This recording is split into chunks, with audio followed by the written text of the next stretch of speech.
Amen. Amen. Tu as fait un très bon résumé. Moi qui n'étais pas là, après le résumé que tu as fait, j'ai l'aperçu de tout ce qui a été fait aujourd'hui. Donc que le Seigneur te bénisse. Merci déjà pour ceci. Merci pour ce résumé. Que Dieu te bénisse. Que Dieu te bénisse. Amen. Amen, mon frère. Que le Seigneur te bénisse abondamment. Amen. Amen. Amen. Tu as dit quelque chose là, parlant du Saint-Esprit comme la solution contre le péché. La solution contre le péché, c'est quelque chose de capital. Capital pourquoi? Parce que lorsqu'on, au début de l'enseignement, lorsqu'on fait passer la pause là, il y a une partie dans cet extrait là qui me marque beaucoup. Cette partie où ce prédicateur pose la question que comment es-tu venu au Seigneur? Comment est-ce que tu as rencontré le Seigneur? Ou alors comment est-ce que tu es né de nouveau? Voilà. Que la façon que toi tu dis que tu es né de nouveau là, qui est né comme toi dans la Bible? Je ne dis pas dans d'autres dans les régions, dans les trucs de renom là. Je dis en ce qui concerne la Bible, qui est né de nouveau comme toi? Ta naissance là ressemble à pour qui? Pourquoi? Parce que en fait, beaucoup au milieu de nous ont côtoyé la religion. Beaucoup sont passés dans les dénominations. Beaucoup ont... Tu entends? Je suis né de nouveau. Comment tu es né de nouveau? Par la prière. Que j'ai récité la prière. Que Seigneur Jésus, viens dans ma vie. Je te donne ma vie aujourd'hui, machin, ainsi de suite. Et je suis né de nouveau. Et ce prédicateur pousse le point à l'intérieur pour montrer en réalité que ils ne sont jamais nés de nouveau. Ils ne sont jamais nés de nouveau parce que ce n'est pas ainsi que la nouvelle naissance vient en manifestation. Alors c'est donc comme ça que au milieu des disciples du Seigneur, au milieu de ceux qui se disent chrétiens, au milieu d'eux, il y a beaucoup de personnes qui sont à l'intérieur, mais qui n'ont pas expérimenté la nouvelle naissance. Et c'est donc pourquoi, au milieu de ceux-là qui se disent chrétiens, on va donc voir certaines déviations, on va donc voir certains caractères de vie, on va donc voir la nature en réalité de l'homme animal au milieu. On va donc voir donc cette nature-là. Alors tu pousses dans le point en disant que la solution contre le péché, c'est le Saint-Esprit. Que la solution contre le péché, c'est le Saint-Esprit. Donc, quelqu'un en entendant cela comprendra que le Saint-Esprit devrait être le point capital, sa recherche optimale dans sa vie, le Saint-Esprit. Et il y a plusieurs enseignements qui sont également toujours sur Bambaïba. Nous avons besoin du Saint-Esprit et tout ce qui va avec. Alors, mon bien-aimé frère, tu as dit, dans le résumé dont tu donnes, on comprend que le Saint-Esprit doit être recherché. On doit rechercher le Saint-Esprit. Mais on doit passer, on doit être exposé à notre réelle nature. On doit être exposé à notre réelle nature. Tu dois reconnaître vraiment ta nature au lieu de te camoufler dans quelque chose que tu n'es pas. Et j'aime bien l'extrait là, qui passe pendant la pause là, l'extrait là te met dans ta position pour que tu te réalises où est-ce que tu te trouves. Où est-ce que tu te trouves, dans quel camp tu te trouves. Il faut donc qu'on pousse les gens afin qu'ils réalisent leur propre nature. Et c'est donc là la prédication du brisement. la prédication du brisement. Lorsqu'on lit Éphésiens chapitre 4, on dit, à partir du verset 17, on dit, ce n'est pas ainsi que vous avez appris Christ, si du moins, conformément à l'évangile que vous avez reçu, c'est en lui que vous avez appris à vous dépouiller du monde, à vous dépouiller des œuvres de la chair, à vous dépouiller de ce que vous avez acquis dans le monde, à vous dépouiller.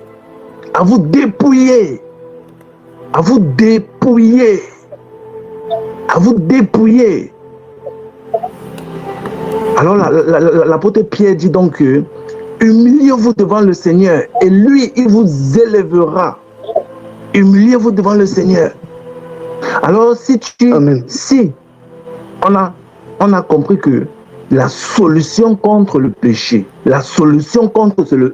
contre le péché, c'est le Saint-Esprit. La première des choses, c'est se présenter devant le Seigneur tel que nous sommes. Ne pas montrer que non, je suis chrétien depuis 20 ans, je suis chrétien depuis 45 ans, je suis chrétien depuis 7 ans, je suis coordinateur de ceci, cela. Tu dois te présenter devant le Seigneur tel que tu es. Parce qu'il y a quelque chose qui est vrai, c'est que toi, tu connais ta propre vie. Dieu connaît ta vie, Satan connaît ta vie. Tu ne peux pas te cacher. Parce que toi-même, tu connais ta propre vie. Tu connais. Alors, si tu connais donc que vraiment ici, non, j'ai longtemps lutté contre le péché. J'ai longtemps battu contre le péché. J'ai essayé par ma propre capacité. Mais ça me dépasse. Ça me dépasse. Mon frère, tu es sur la bonne voie. Va. C'est-à-dire, quand cette chose-ci là t'est révélée ainsi, alors c'est là où tu comprends que le Seigneur Jésus dit que dans Matthieu chapitre 11, il dit qu'il est donc celui qui porte les fardeaux. Il peut donc jouer son rôle de porter de fardeaux. Il peut donc jouer son rôle de celui qui vient assister. Parce que si tu n'es pas dans cette condition-là, comment se manifestera l'attribut du Seigneur? Alors c'est donc le moment d'aller donc devant le Seigneur tel que tu es et lui dire, Seigneur, me voici tel que je suis. Je ne peux pas. C'est plus fort que moi, Seigneur. Va devant lui. Quand tu te rends compte que d'ailleurs, l'homme n'a pas la solution contre le péché. Ce n'est pas dans l'homme, ce n'est pas dans la chair. Tu ne peux pas combattre le péché. Tu ne peux pas résister contre le péché. La solution est donc dans le Seigneur, dans le Saint-Esprit. Alors, si tu as essayé, tu as vu que chaque fois tu retombes, tu as vu que chaque fois tu es dans ça, va devant le Seigneur, va devant lui, prosterne-toi devant lui, couche-toi devant lui et présente-lui ta vie, puisque tu connais ta vie, présente-lui ta vie, que Seigneur, me voici. Dans 1 Pierre chapitre 5, on dit que humiliez-vous devant le Seigneur. Humiliez-vous devant le Seigneur. L'apôtre Jacques dit la même chose.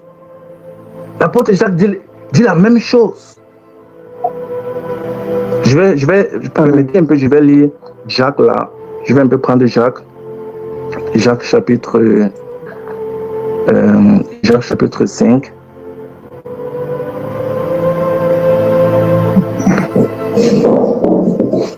Jacques chapitre 4 plutôt.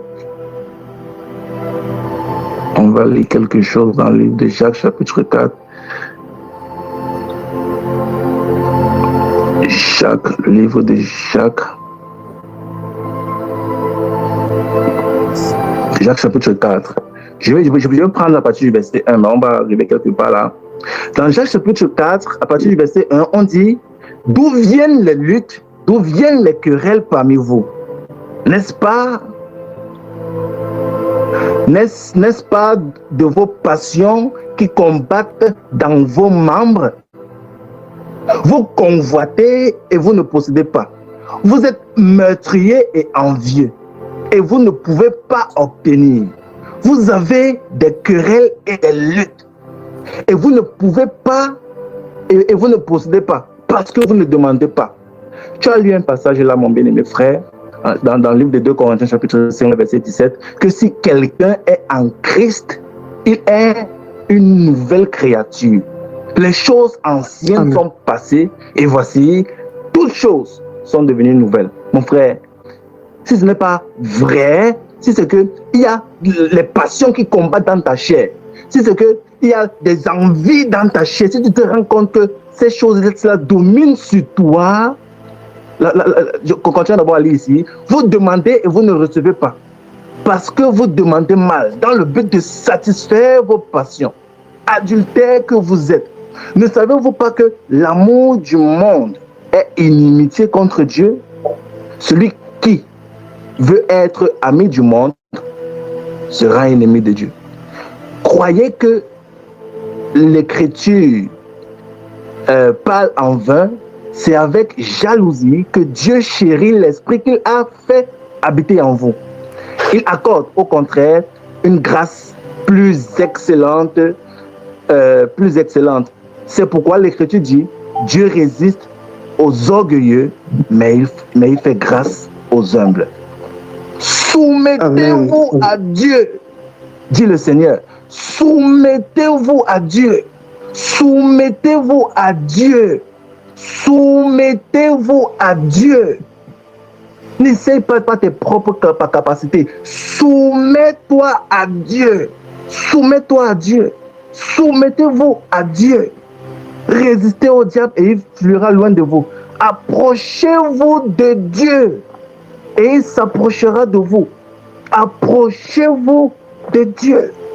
Nettoyez vos mains pécheurs, purifiez vos cœurs, hommes irrésolus. Sentez votre misère.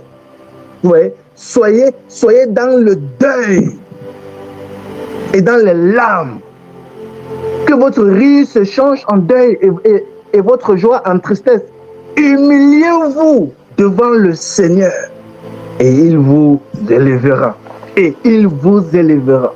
Et il vous élèvera. Le Seigneur vous élèvera quand vous vous humiliez devant lui. Humiliez-vous devant le Seigneur. Humiliez-vous. Soumettez-vous donc à Dieu. Et le diable fuira loin de vous. Alors, c'est ça.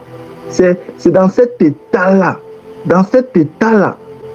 C'est quand tu as donc quand tu as réalisé ta propre nature,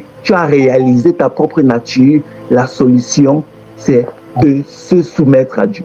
C'est de s'humilier devant Dieu. C'est d'aller à lui et de lui présenter ça tel que tu es. Tu lui dis, tu lui parles. La Bible déclare dans le livre de le prophète Joël que, et il dit là-bas que, ça dit encore ça comment? Dans le livre de Joël chapitre 2, le verset, dans Joël chapitre 2, je lis ça rapidement pour nos éditeurs. Joël chapitre 2, on va lire à partir du verset 12. Maintenant encore, dit le Seigneur, revenez à moi de tout votre cœur, avec des jeûnes, avec des pleurs, des lamentations. Déchirez vos cœurs et non vos vêtements. Et revenez à l'Éternel, votre Dieu, car il est compatissant. Il est compatissant, notre Dieu. Notre Dieu est compatissant et miséricordieux. Mais tu dois venir à lui. Tu dois venir à lui. Si tu essayes, pas tes propres capacités, il te laisse, il t'observe, il te regarde. Et quand tu vas te fatiguer, il dit donc, venez alors, revenez alors. Revenez à moi de tout votre cœur, avec des jeûnes, des pleurs, des lamentations. Déchirez vos cœurs et non vos vêtements. Et revenez à l'Éternel, votre Dieu, car il est compatissant et miséricordieux, lent à la colère, riche en bonté. Et il se répand des mots qu'il envoie. Qui sait s'il ne reviendra pas et ne se repentira pas, et s'il ne laissera pas après lui la bénédiction, les offrandes, les libations pour l'Éternel votre Dieu. Vous voyez? Donc, le Seigneur, donc, le Seigneur donc accorde donc la bénédiction. Chaque fois qu'on vient à lui, chaque fois qu'on s'humilie devant de lui. Et c'est lui qui nous relève. Alors, la solution donc contre le péché, ce n'est pas dans notre chair, ce n'est pas en notre propre capacité, mais c'est dans le Saint-Esprit. Et il faut donc se soumettre à lui. Il faut reconnaître.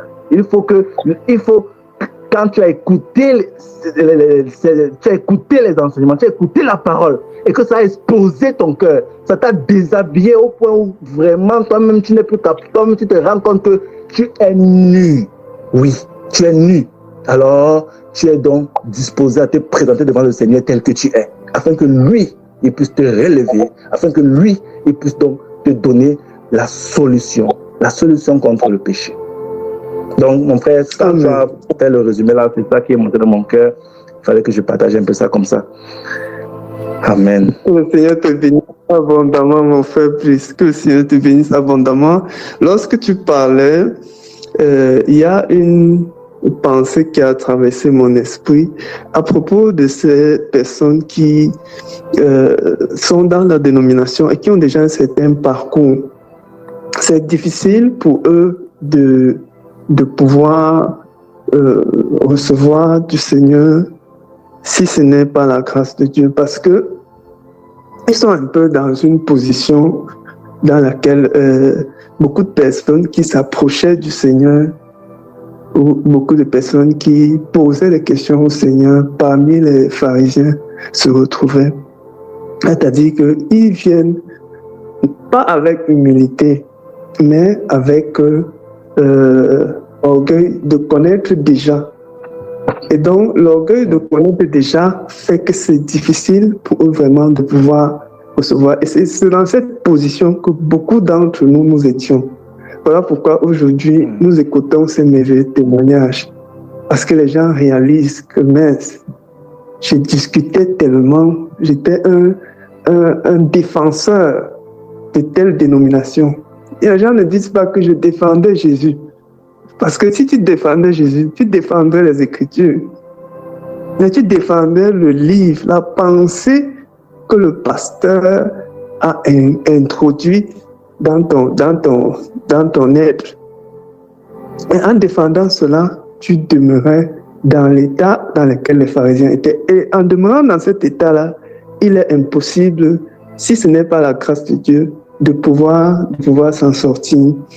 Et justement, la pensée qui traversait mon esprit était dans Jean 9, à partir du verset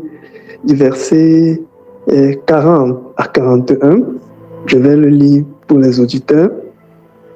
Quelques pharisiens qui étaient avec lui entendirent ces paroles et lui dirent: nous aussi, sommes-nous aveugles? Jésus leur répondit: si vous étiez aveugles, vous n'auriez pas de péché. Mais en réalité, vous dites: nous voyons, votre péché reste. Ainsi donc, votre péché reste.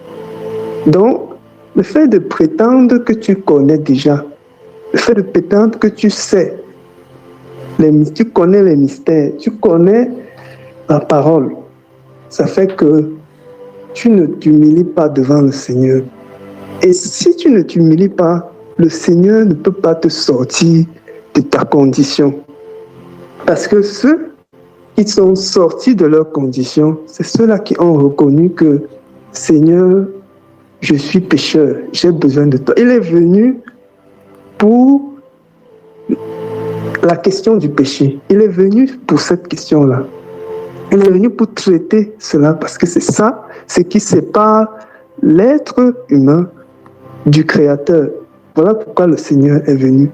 Mais il faut être dans l'état d'humilité, pas l'état de pharisianisme, l'état des pharisiens et des publicains, mais être dans cet état-là où tu dis: Seigneur, je reconnais que je suis fautif. Et c'est ça qui est difficile. C'est difficile, mon frère, dans les dénominations. C'est difficile pour que quelqu'un puisse être dans cet état. Et donc, pour qu'il puisse recevoir quelque chose, ce n'est pas du tout évident. Tu vas lui dire que mon frère, tu n'as pas le Saint-Esprit. Tu vas lui dire que mon frère, votre nouvelle naissance, la définition de votre nouvelle naissance là, comme quand j'avais vu à la CMCI, parce que moi aussi je suis passé par la CMCI, je crois qu'il y a une sœur qui en parlait dans son témoignage. Ils ont une définition de la nouvelle naissance qui n'est pas correcte, mais qui est reproduite de génération en génération, sous le prétexte que le fondateur avait laissé ça comme ça, et donc on reproduit ça comme ça. Et ça fait que, voilà, les gens continuent dans l'erreur. Les gens continuent dans l'erreur. Et des dirigeants et des centaines de personnes dans l'Assemblée reçoivent ça comme ça, enseignent ça comme ça, considèrent ça comme ça. Donc, quand tu vas venir lui apporter la révélation, si ce n'est pas la grâce du Seigneur qui vient toucher son cœur afin qu'il puisse s'humilier, ça ne va pas porter du fruit. Et nous voyons, tu as parlé du brisement, c'est quelque chose de vraiment très important. Parce que sur le chemin de Damas, on peut remarquer que le Seigneur a d'abord aveuglé l'apôtre Paul. Le Seigneur a aveuglé l'apôtre Paul. Il est resté aveugle. Et là, l'apôtre Paul a compris que l'affaire ici, là, ce n'est pas une affaire d'être humain. Parce que peut-être quand il allait vers les gens, les chrétiens, pour les tuer, il avait le dessus. Mais il a compris que l'autre niveau, si c'est un autre niveau, parce qu'il ne réussit plus à voir. Et donc, il n'avait plus de choix que de se soumettre à la haute autorité du Saint-Esprit.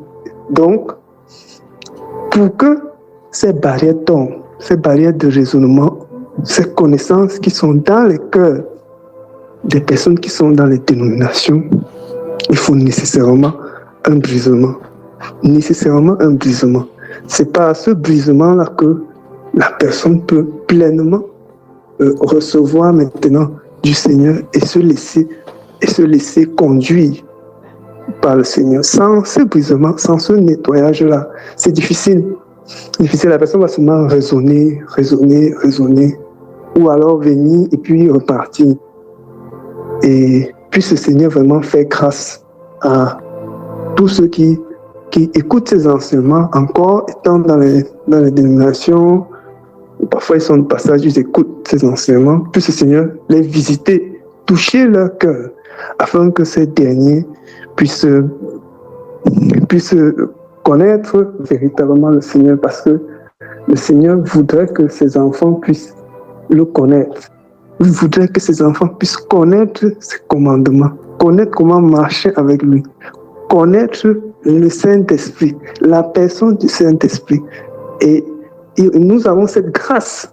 Nous avons cette grâce-là que ici, nous avons tellement d'enseignements là-dessus. Donc nous sommes remplis. Nous sommes même obèses parce qu'on est tellement nourris. On est tellement nourris par les enseignements. On doit rendre grâce, on doit dire merci au Seigneur.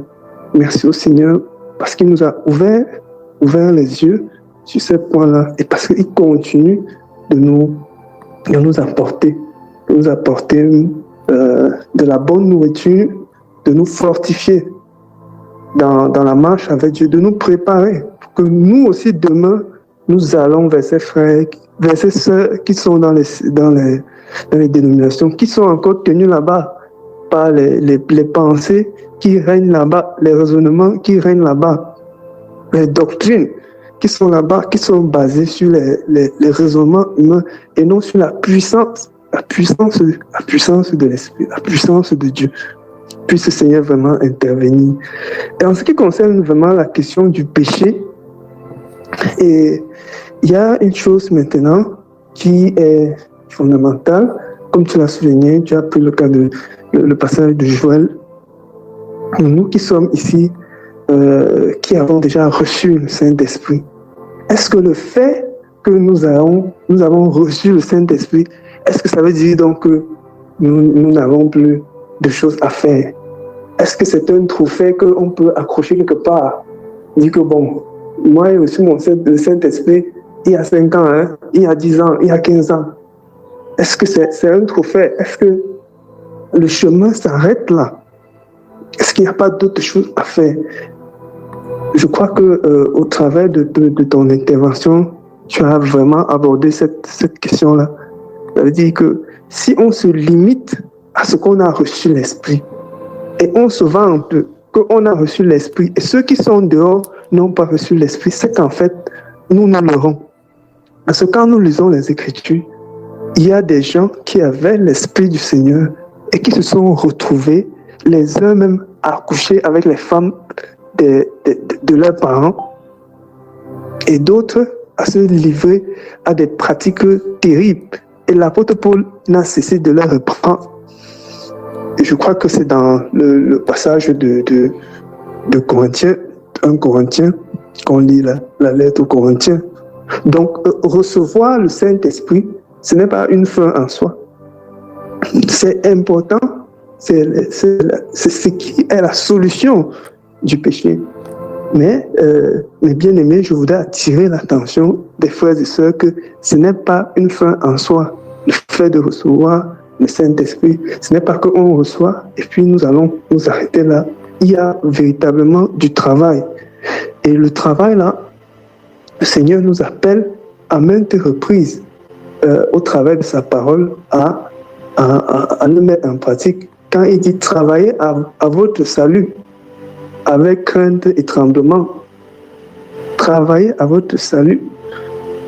Donc, ça veut dire que nous ne pouvons pas nous contenter de dire que nous avons reçu le Saint-Esprit et puis on reste les bras croisés. Il y a un travail qui est à faire. Et la parole de Dieu nous enseigne, c'est dans 1 Jean, je vais lire le passage, c'est dans 1 Jean et ça a été également cité dans l'enseignement qui a été donné par notre précieux frère Junior, 1 Jean 1 au verset 7. Mais si nous marchons dans la lumière, comme il est lui-même dans la lumière, nous sommes mutuellement en communion. Et le sang de Jésus, son Fils, nous purifie de tout péché. Donc, nous devons marcher dans la lumière. Nous avons une nouvelle façon de marcher, une nouvelle façon de vivre, qui n'a plus rien en commun avec l'ancienne façon dans laquelle nous vivons, où nous étions guidés par nos pensées, par nos désirs, par notre amour propre, par nos projets personnels. Nous avons une nouvelle vie, et cette vie-là est la vie dans l'esprit, la vie conduite par l'esprit, la vie d'abandon au Seigneur. Et nous devons travailler à cela chaque jour, quotidiennement, au travers, comme tu l'as dit, mon frère bien-aimé, au travers des prières, au travers des jeûnes, à ce que le cœur soit totalement dépouillé. Parce que nous aspirons, et nous devons toujours avoir cela à l'esprit, nous aspirons à la statue parfaite. Donc, ne regardons pas l'objectif comme seulement recevoir l'esprit, mes bien-aimés. Regardons la statue parfaite de Christ, ce à quoi nous aspirons, ce à quoi nous voulons arriver. Et nous savons que nous pouvons y arriver parce que c'est une promesse. Et cette promesse est pour nous. Cette promesse n'est pas pour ceux qui étaient dans les Écritures. Elle est également pour nous. Elle est pour toi, ma soeur qui m'écoute. Elle est pour toi, mon frère qui m'écoute. Tu peux arriver à la statue parfaite. Nous pouvons tous arriver à la statue parfaite. Il suffit que nous ayons des cœurs disposés. Nous ayons des cœurs disposés. Et c'est dans cet enseignement-ci, le frère Junior a souligné quelque chose de très important. C'est que ce n'est pas par nos efforts que nous y arriverons. Donc, ce n'est pas par nos forces physiques, mais c'est par la disposition du cœur.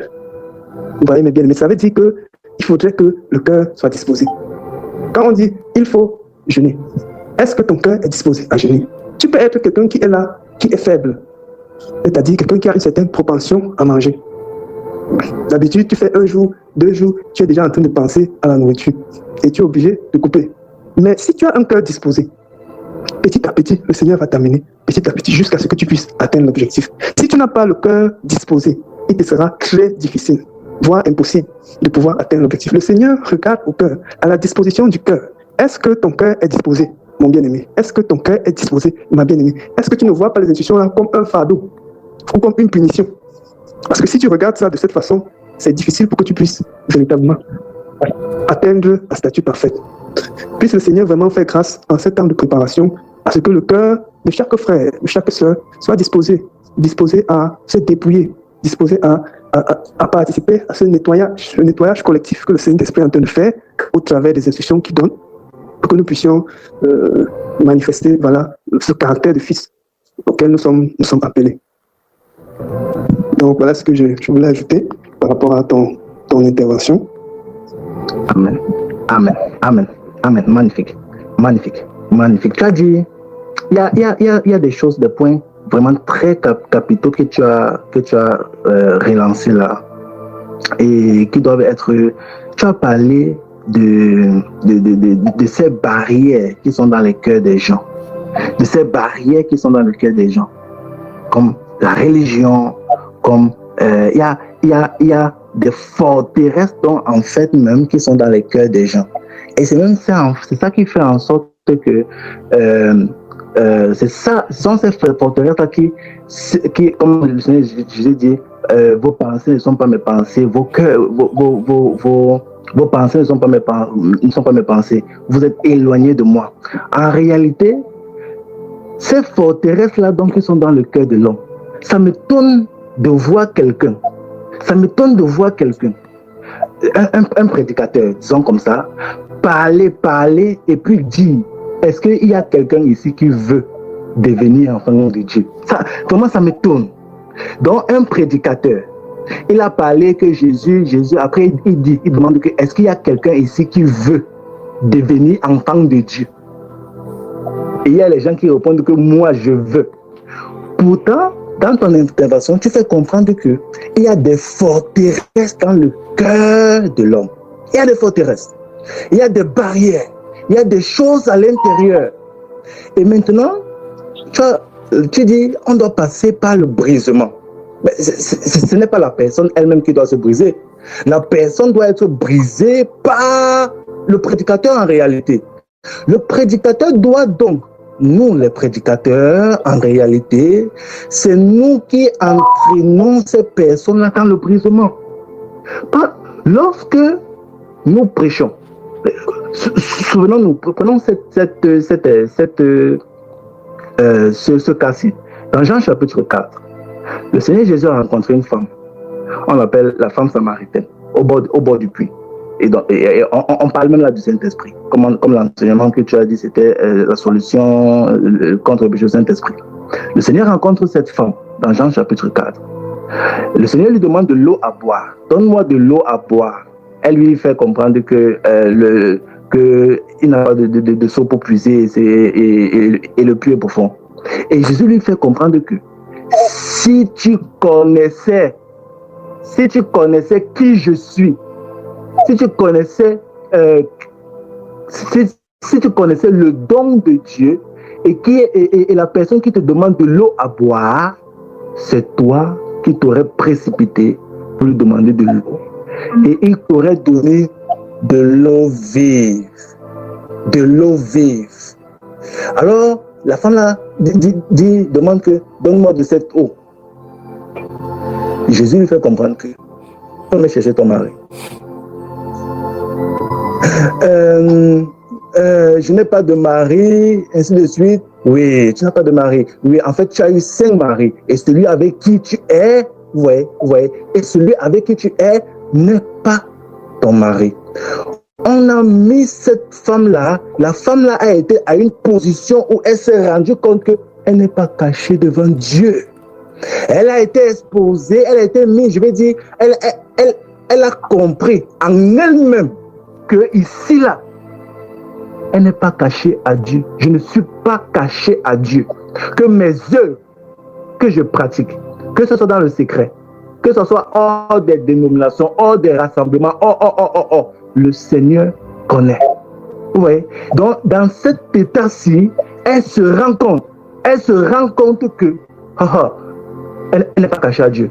Et elle comprend donc qu'elle a donc besoin du Sauveur. Mais elle va introduire quelque chose. L'une des barrières dont tu disais qui sont dans le cœur des hommes. Elle va introduire quelque chose. Quoi? La religion.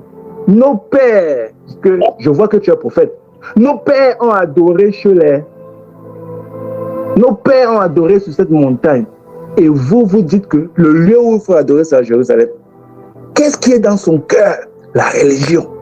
Et ce sont ces choses-là qu'il faut briser. Ces choses-là qui... C'est ça le brisement en soi-même. C'est-à-dire les pensées païennes, mondaines, qui sont introduites dans ton cœur, que le monde a introduit dans ton cœur. Ces choses qui ont constitué une forteresse dans ton cœur, c'est ces choses-là qu'il faut briser. Ces choses-là doivent tomber.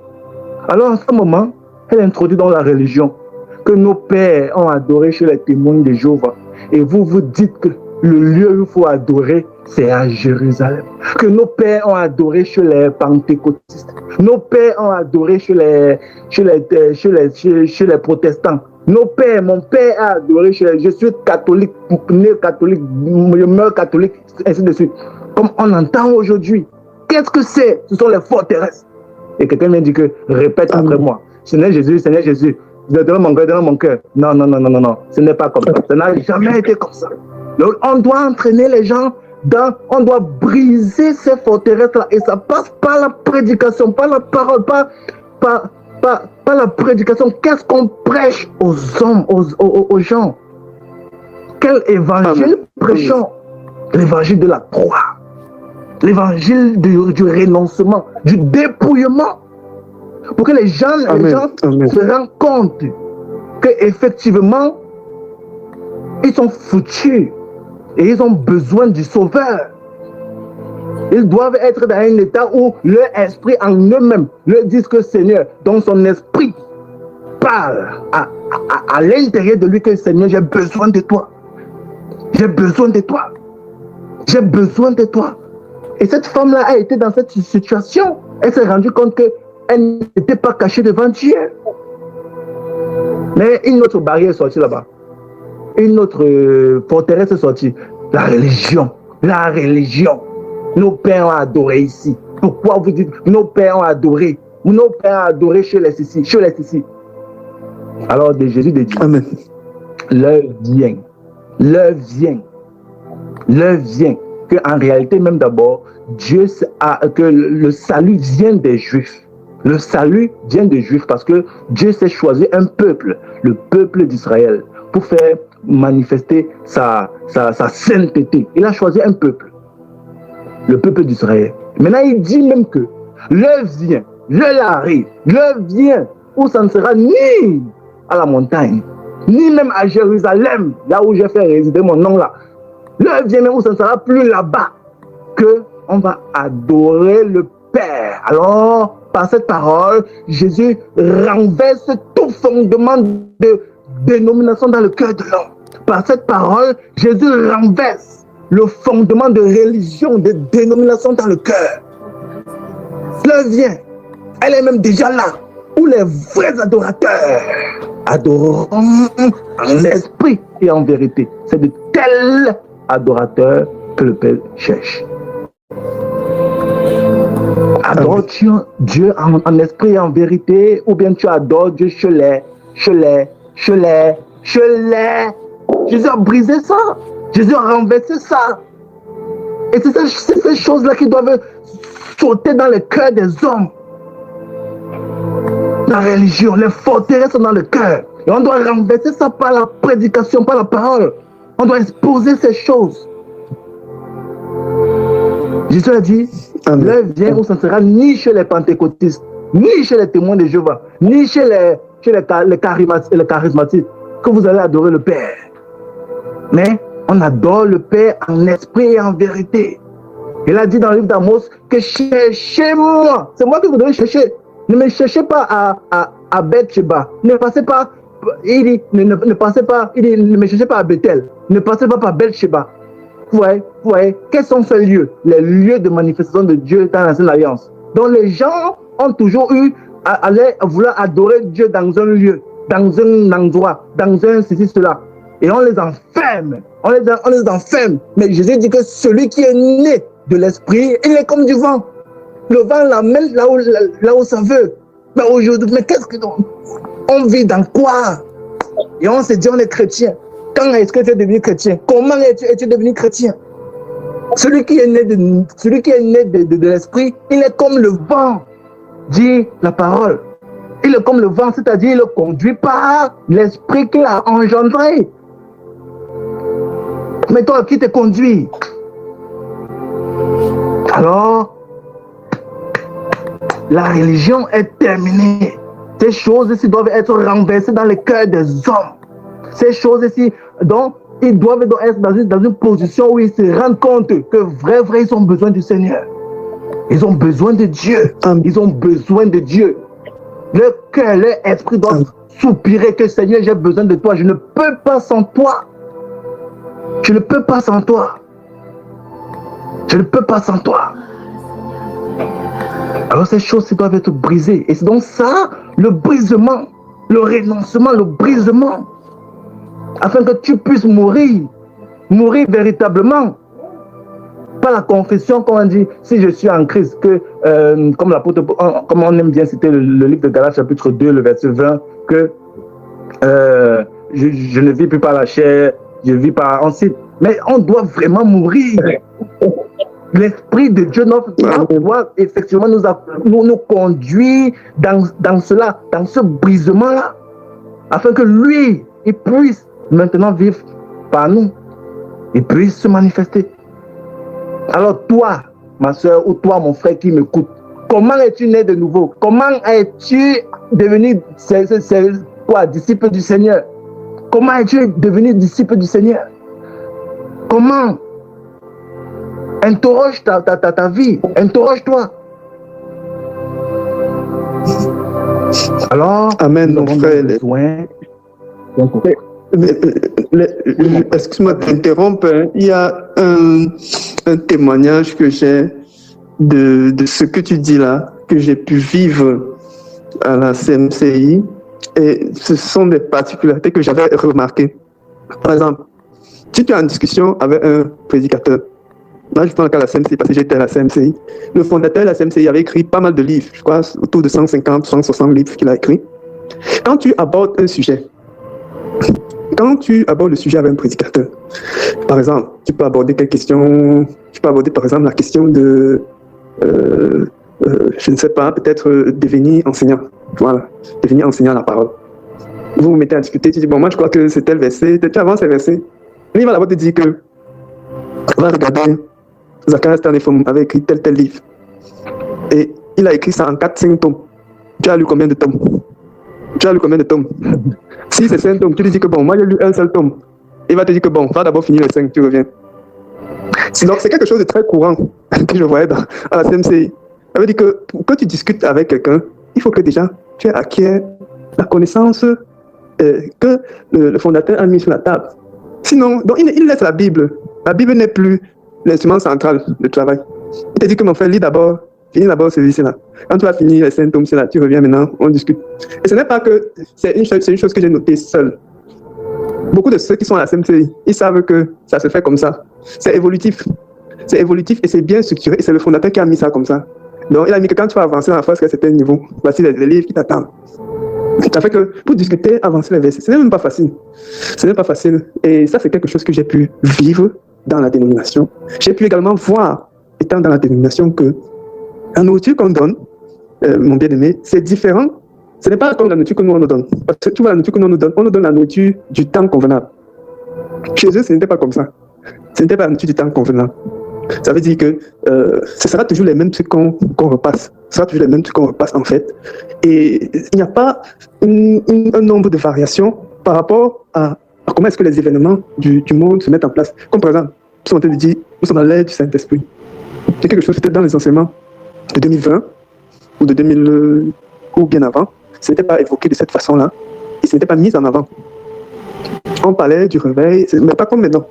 Maintenant, on parle du réveil et il y a d'autres choses qui se mettent en place et d'autres façons de faire qui vont avec. Mais nous restons toujours dans les Écritures. Or, quand tu vas dans la dénomination, ce n'est pas comme ça. Dans la dénomination, c'est toujours les mêmes rituels. Donc, c'est figé en fait. C'est figé et n'ayant pas une nourriture en temps convenable, ils ne peuvent pas. Ils ne peuvent pas grandir dans la foi. C'est difficile. Ils ne peuvent pas grandir dans la foi. Donc, vraiment, quand je t'entends parler, que le Seigneur puisse vraiment faire grâce à nos frères qui sont restés là-bas, nos sœurs qui sont encore dans les dénominations. Certaines personnes sont même sorties des dénominations, mais la dénomination est tout dans leur cœur. Donc la dénomination sort, elle se manifeste toujours dans sa façon de faire. Tu le vois, tu sens que non, celui-ci respire encore la dénomination. Il a encore besoin d'être délivré dans son cœur, bien qu'il n'est plus là-bas. Son esprit, sa façon de faire est toujours dénominationnelle. Et ça, c'est toujours dangereux dans l'assemblée. Puisse le Seigneur vraiment faire grâce, mon frère Brice. Donc, excuse-moi de t'avoir interrompu. Je vais te céder la parole à nouveau. Alors, merci mon bien-aimé frère. Alors, en réalité, par ces paroles que tu as terminées, qu'il y en a des gens qui sont sortis, mais avec la dénomination à l'intérieur. Il y a même des gens qui sont venus au milieu de ceux qui cherchent Dieu en esprit et en vérité, mais avec le monde en eux, effectivement. Alors, comme on parlait de la solution contre le péché, comme tu as fait le résumé de la solution contre le péché, en effet, il n'est pas question d'arrêter de mentir, d'arrêter de voler, d'arrêter de commettre l'adultère. Non. Il n'est pas question de ça. Il est question que les envies de ces choses-là meurent dans nos cœurs. Il est question que les envies, parce que tu as dit, prenons l'exemple que tu as dit, que les gens sortent avec ça dans le cœur. Tu vois, ces personnes-ci-là auront même la bonne volonté de vouloir faire comme il faut faire. Mais comme c'est en eux, ça va se manifester.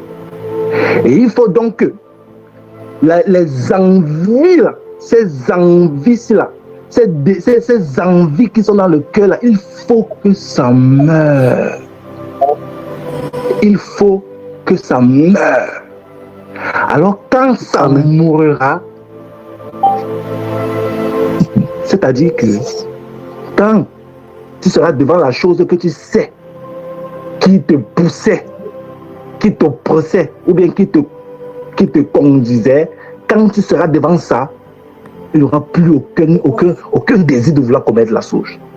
Il n'y aura plus aucune envie de vouloir pratiquer la chose. Mais par contre, celui qui va essayer de vouloir faire combattre, à un moment donné, il va exploser. Il faut que les envies de ces choses-là meurent. Ça doit mourir. Ça doit mourir. Alors, il y a donc un enseignement, le nettoyage à l'issue quand tu es sorti de dénomination, ou bien même quand tu es sorti du monde. Le peuple d'Israël que Dieu a choisi son peuple, a choisi le peuple d'Israël. Il a choisi, c'est son peuple du milieu des nations. Il a choisi, c'était son peuple. Mais son peuple était sorti de l'Égypte avec l'Égypte dans son cœur. Et il a conduit donc ce peuple dans un état de brisement pour faire ressortir les choses. Amen. Donc, c'est normal que des gens sortent avec ces choses-là en eux. C'est normal, c'est naturel, c'est normal que tu sors du monde avec le monde en toi, que tu sors de la dénomination avec la dénomination en toi, que tu sors de la religion avec la... C'est normal. Mais maintenant, le Seigneur va te placer dans des situations pour faire mourir cela en toi, pour détruire cela en toi. Alors tu dois tout simplement tu ne dois pas être rebelle comme les enfants d'Israël. Tu dois être dans la position. La Bible déclare qu'aujourd'hui, si vous entendez sa voix, n'endurcissez pas vos cœurs, comme l'ont endurci, comme vos pères l'ont fait dans le désert. Alors, on doit être dans la disposition à dire, Seigneur, je suis prêt à recommencer dès le zéro. Seigneur, je suis prêt à ce que tu me prennes la main et que tu me nettoies, de la tête jusqu'aux pieds et que tu m'emmènes dans les airs, dans les régions que tu as destinées pour moi. Seigneur, je suis prêt, dès maintenant, Père, je suis prêt à être brisé par toi. Que tu m'emmènes dans le désert, que tu m'emmènes dans les montagnes. Seigneur, je suis prêt. Et alors, en ce moment, À ce moment, tu consommes tout simplement la parole.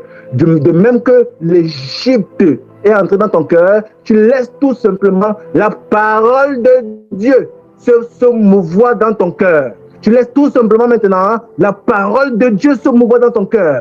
Tu la médites jour et nuit. Tu la médites jour et nuit, tout en regardant au Seigneur. Et le Seigneur en arrière-plan travaillera dans ton cœur et ôtera tout ce qui est du monde et ôtera tout ce qui a été introduit dans ton cœur. Oui, le Seigneur nettoyera ton cœur chaque fois que tu t'approcheras de lui, chaque fois que tu t'abandonneras à lui, chaque fois que tu te verseras dans sa parole, chaque fois que tu écouteras sa parole vivante. Oui, à chaque fois que tu seras dans cette position, le Saint-Esprit va te nettoyer. Et ainsi, comme il est dit dans Jean chapitre 15, le verset 3, tu pourras entendre déjà, vous êtes purs à cause de la parole que vous avez entendue. Alors, il faut donc que la parole de Dieu fasse dans ton œuvre, son œuvre en toi, dans ton cœur. Laisse la parole de Dieu entrer dans ton cœur. Laisse la parole de Dieu entrer dans ton cœur. Et médite-la jour et nuit. Et laisse-la faire son œuvre. Et alors, tu te rendras compte que les envies de ces bêtises du monde mourront tout simplement. Le Saint-Esprit est disposé à travailler avec quiconque se laisse mouler par lui. Se laisse mouler par lui. Se laisse mouler par lui. Au nom de Jésus-Christ Nazareth. Au nom de Jésus-Christ Nazareth. Voilà mon frère.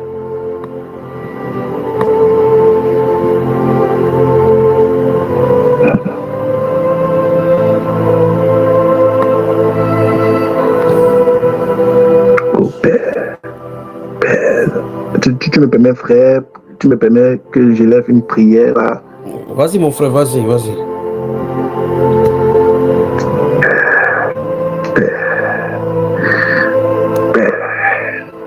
Père, merci Saint-Esprit. Merci Saint-Esprit.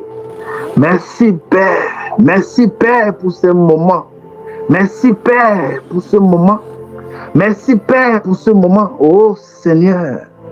Merci Père pour ce moment que tu nous accordes dans ta sainte présence. Merci Père. Oh Jésus. Merci Seigneur. Merci, oh Dieu, pour nos frères, pour nos soeurs que tu as attirés, oh Père, dans ce live. Merci, Père, Seigneur, toi qui nous nettoies par ta parole, toi qui nous as pris de loin, oh Jésus, toi qui nous as pris, Seigneur, dans l'esclavage, alors que nous étions dans l'esclavage, comme ton peuple était dans l'esclavage, alors que tu nous as pris, oh Dieu de gloire, dans l'esclavage. Oh, combien parmi nous étaient dans l'esclavage de la pornographie? Combien parmi nous, oh Jésus, étaient dans l'esclavage du vol, du mensonge? Combien parmi nous, oh Saint-Esprit, étaient dans l'esclavage, dans la prison du monde? Combien parmi nous, Seigneur, combien parmi nous, oh Jésus, étaient des meurtriers? Combien parmi nous étaient des orgueilleux? Combien parmi nous, oh Jésus, ont blasphémé contre toi? Combien parmi nous, oh Père, se plaisaient dans nos voies vaines, dans nos péchés, ça et là? Combien parmi nous, aujourd'hui tu as fait? Aujourd'hui, oh Dieu de gloire et de miséricorde, Père, tu nous as appelés, Seigneur, comme tu l'as dit dans les Saintes Écritures, au travers de ton évangile, afin, oh Seigneur, de nous mettre à part, afin que nous puissions être un peuple, oh Jésus-Christ de Nazareth, un peuple qui porte ton nom, oh Père. Tu as promis, oh Saint-Esprit, que tu nous sortiras de nos souillures, que tu nous sortiras, oh Dieu, dans les endroits où nous sommes captifs. Tu nous sortiras de là, tu nous nettoyeras, tu nous laveras, que ton eau vivante, oh Père, nous lavera, nous nettoyera par ta parole, l'eau de ta parole. Oui, tu nous rendras, tu as promis de nous rendre purs par l'eau de ta parole. Tu as dit, Saint-Esprit, que tu changeras nos cœurs. Tu changeras nos cœurs. Tu renouvelleras notre esprit. Et tu feras en sorte, oh Dieu, que ton esprit, et tu feras habiter ton esprit en nous, afin que nous ne péchions plus. Afin que, oh Dieu, tu feras en sorte que nous marchions selon tes commandements, selon tes recommandations, selon ta parole. Oui, tu l'as promis, oh Dieu de gloire, Dieu de miséricorde. Mais dans cette promesse, Père, il n'y a nulle part où c'est l'homme, où l'homme se délivrera lui-même, où l'homme sera capable de vaincre le péché. Dans cette promesse, oh Dieu, à plusieurs reprises, tu as dit que c'est toi qui le feras. Tu le feras, Saint-Esprit. Alors nous sommes devant de toi, Père. Oh Jésus, nous sommes devant de toi. Puisses-tu nous laver, puisses-tu nous laver, puisses-tu nous laver, Père. Nous dépouiller de ce qui n'est pas de toi. Oh Dieu de gloire, Dieu de miséricorde. Alors que nous tenons devant de toi. Que ta parole, oh Dieu, nous lave. Que ta parole nous nettoie. Oh Dieu, mets-nous à part. Rends-nous purs par ta parole, oh Dieu. Au nom de Jésus-Christ de Nazareth. Au nom de Jésus-Christ de Nazareth. Au nom de Jésus-Christ de Nazareth. Oui, partout où la vie de l'esclavage dominait, où le péché dominait, oh Dieu, sur quiconque, oh Dieu, de tes enfants, Seigneur, qui te cherche. Seigneur, au nom de Jésus-Christ de Nazareth, que ta main puissante, oh Dieu, Seigneur, que ta main puissante, oh Seigneur Jésus-Christ de Nazareth, oh cet obstacle. Seigneur, quel qu'en soit l'obstacle qui est présenté devant de nous, quel qu'en soit l'obstacle qui nous empêche, oh Dieu de gloire, oh Jésus-Christ de Nazareth, Seigneur, tu balayer ces obstacles, oh Dieu, dans nos cœurs, Seigneur, cette forteresse dans nos cœurs, cette forteresse, oh Dieu, qui a été introduite dans nos cœurs, au nom de Jésus-Christ de Nazareth, tu renverser ces forteresses.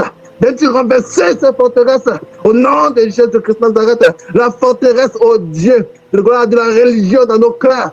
Tu renverser comme tu as renversé dans le cœur de la femme samaritaine. Renverse, oh Dieu, le voile de la religion, la forteresse de la religion dans nos cœurs. Au nom de Jésus-Christ de Nazareth. Au nom de Jésus-Christ de Nazareth. Afin que nous puissions savoir que nous devons t'adorer, toi te chercher. Adorer en esprit, en vérité, au nom de Jésus-Christ de Nazareth. Renverse, oh Père, Seigneur, toutes les forteresses qui sont dans nos cœurs, toutes les pensées vaines, les pensées corrompues du monde, oh Dieu, dans lesquelles nous vivons, de renverser cela dans nos cœurs, au nom de Jésus-Christ de Nazareth, afin que, oh Père, nous puissions, Seigneur, être réellement tes disciples, comme tu as dit, Père, au nom de Jésus-Christ de Nazareth, au nom de Jésus-Christ de Nazareth, au nom de Jésus-Christ de Nazareth, purifie nos cœurs par ta parole, purifie nos cœurs par ta parole, lave-nous alors qu'on se tient devant de toi, Père, au nom de Jésus-Christ de Nazareth, fais tomber, oh Dieu, tout raisonnement, fais tomber, oh Dieu, toute lourdeur, fais tomber, oh Père, Seigneur, ce qui n'est pas de toi en nous, Père, afin que nous puissions te rencontrer tel que tu es. Au nom de Jésus-Christ de Nazareth, au nom de Jésus-Christ de Nazareth, nous voulons te chercher. Tu as dit qu'on doit te chercher de tout notre cœur. Oui, Père, que mon cœur et le cœur de tous ces héros de gloire de miséricorde qui sont connectés maintenant, oh Père, puissent te chercher toi, puissent te désirer toi, plus davantage te désirer, oh Jésus, plus davantage te désirer. Nous voulons davantage te désirer. Nous voulons davantage plus de toi. Oui, plus de toi, Seigneur. Plus de toi, oh mon Dieu. Nous voulons davantage plus de toi. Nous avons assez du monde, assez des choses, oh Dieu de gloire du monde, de la perversion du monde, des pensées, oh Dieu, antichrist du monde que nous avons admis. Nous avons assez de ces choses-là, Père. Nous voulons plus de toi, Seigneur. Nous voulons plus de toi. C'est pourquoi nous venons à toi encore, oh Dieu, ce soir. C'est pourquoi nous venons à toi, Seigneur, afin que tu nous remplisses davantage de toi. Tu nous remplisses de ta pensée. Tu nous remplisses de toi. Tu nous remplisses, oh Dieu, de ta pensée, Père, au nom de Jésus. Tout en notant, oh Dieu, la pensée du monde. Tout en notant, oh Dieu de gloire, Dieu de miséricorde, les perversions du monde, les pensées du monde, oh Dieu. Au nom de Jésus-Christ de Nazareth. Oh Père, attire-nous davantage dans ta parole. Attire-nous dans ta parole, oh Père. Ta parole qui est lumière, ta parole qui est esprit et vie. Attire-nous davantage afin que nous puissions avoir une intimité avec cette parole. Afin que nous puissions, oh Dieu, Seigneur, la prendre comme notre sœur. Afin que nous puissions la prendre, oh Seigneur, comme notre autorité suprême. Ta parole vivante et éternelle. Oh Jésus-Christ de Nazareth.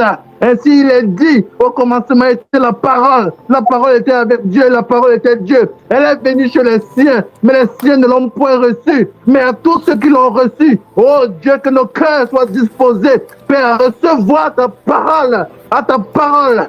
Et ta parole qui délivre, ta parole qui libère, qui affranchit, oh Père. Pointe ta parole dans nos cœurs. Pointe-la, Seigneur, plante cette parole dans nos cœurs. Au nom de Jésus-Christ de Nazareth. Oui, Seigneur, ce n'est que par cela, par ce moyen, que nous puissions être affranchis, oh Dieu. Mais à tous ceux qui l'ont reçu, oui, à tous ceux qui croient en ton nom, Père, tu leur as donné tu as donné le pouvoir de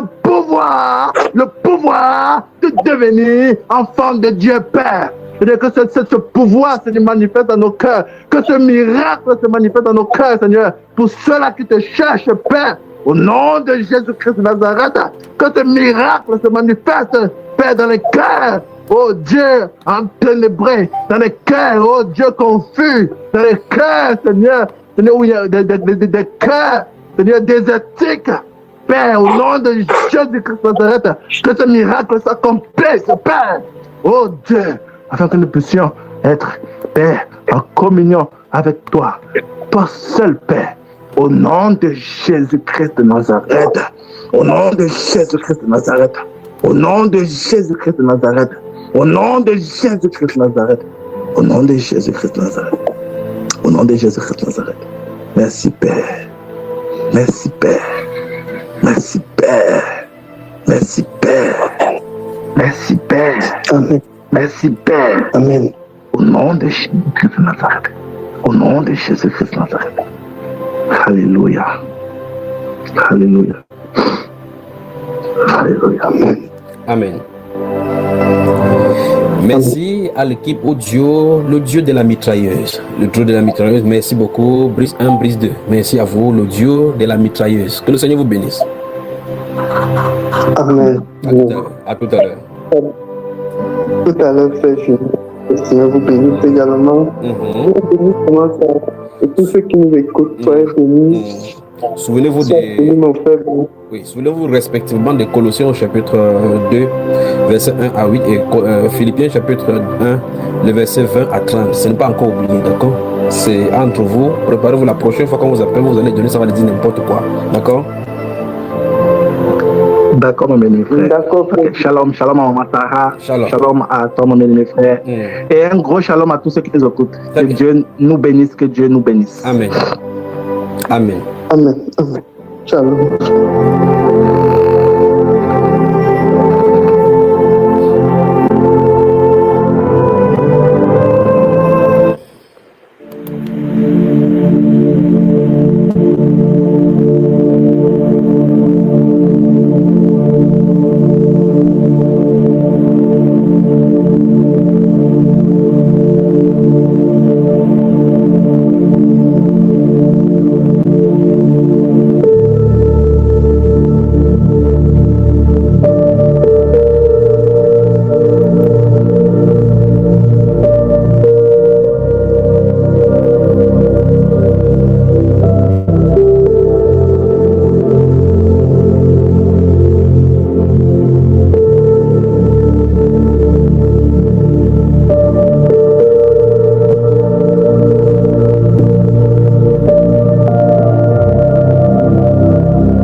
Il est 20h45 dans ce studio, le studio de la grâce et de la révélation. Vous êtes sur Bambaïba officiel. Vous pouvez également regarder les autres Bambaïba de Congo, Bafoussam, Bonabéry, Côte d'Ivoire, Burkina Faso, Allemagne, Italie, Amérique du Nord, et abonnez-vous pour vous y abreuver de tous ces conducteurs dont vous entendez le passage sur cette antenne. Abonnez-vous sur ces différents Bambaïba pour ne rien perdre. N'oublions pas le site des cantiques pour les saints, la cantique des saints également, et Gaël le frère, sans oublier Aigle révèle les rois et la mythique Sarah et ses filles pour les femmes uniquement et exclusivement.